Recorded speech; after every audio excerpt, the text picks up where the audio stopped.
Mais je m'appelle Dorothée Sternon, j'ai été diplômée en 2012 et actuellement je suis chercheuse et en même temps je suis aussi assistante. J'encadre des projets d'architecture et du coup je fais aussi un doctorat. Je pense que c'est parce que j'ai toujours aimé expliquer les choses par le dessin. Alors mes parents ils étaient assez sûrs que j'allais faire l'architecture. Moi pas du tout, j'ai super fort hésité.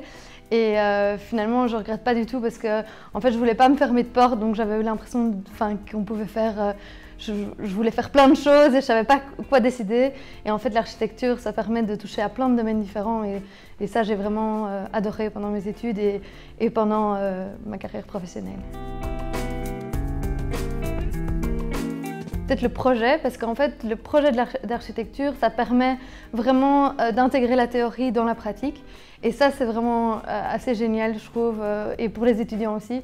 Et maintenant, j'encadre ces projets d'architecture et je trouve ça dingue comment, d'un début à une fin de projet, l'étudiant évolue mais vraiment énormément. J'ai un parcours super atypique parce que donc en fait en 2010 pendant le Master 1 je suis partie en Erasmus et là on m'a proposé de travailler pendant 1 an en Suisse. Donc c'était une opportunité invraisemblable donc, que j'ai suivie et donc j'ai suivi encore quelques cours en Suisse et pour revenir ici avec du coup 1 an qui a été intercalé mais pour terminer mon TFE et pour avoir des examens surtout principalement de droit, les choses qui n'avaient pas d'équivalence. Et donc après ça, je ne savais pas trop, enfin j'avais déjà travaillé mais je me disais est-ce que je rentre déjà dans le monde professionnel ou pas.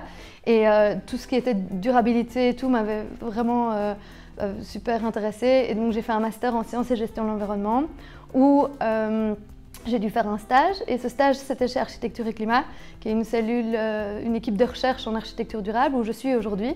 Mais entre-temps, j'ai fait 2 ans de pratique dans un bureau d'architecture qui s'appelait Très Architecte. Et donc après ça, je suis revenue chez Architecture et Climat. J'ai été d'abord à plein temps chercheuse et puis aujourd'hui j'ai mon mi-temps qui est en fait un mi-temps et 2 quarts-temps, donc c'est un peu compliqué, mais c'est passionnant.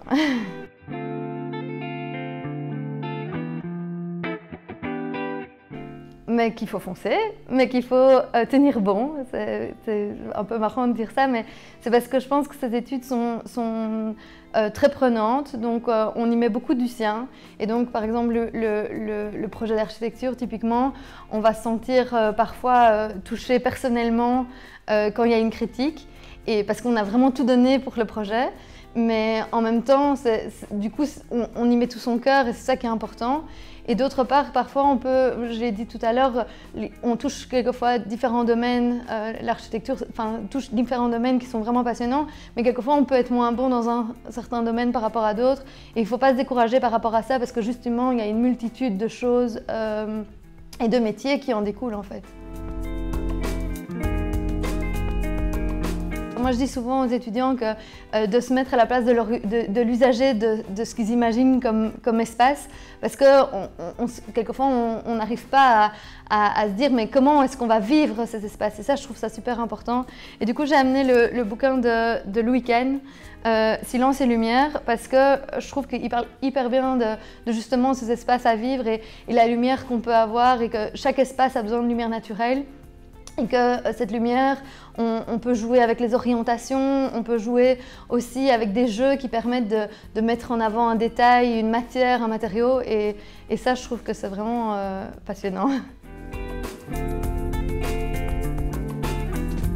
Avoir un contact avec la profession, ça peut être que positif pour les étudiants et je pense qu'avec des rencontres, des aides, participer à des jurys, avec le maximum d'échanges, ça peut être que positif parce que les étudiants ne se rendent pas toujours compte qu'il y a une multitude de professions à l'arrivée et qu'en fonction de leur personnalité et de ce qu'ils aiment et tout ça, il y a vraiment des choses très différentes ou qui se ressemblent mais qui sont proches mais pas tout à fait et je pense que chacun peut s'épanouir de manière différente grâce à ça et donc c'est important et donc je souhaite le meilleur à la faculté évidemment.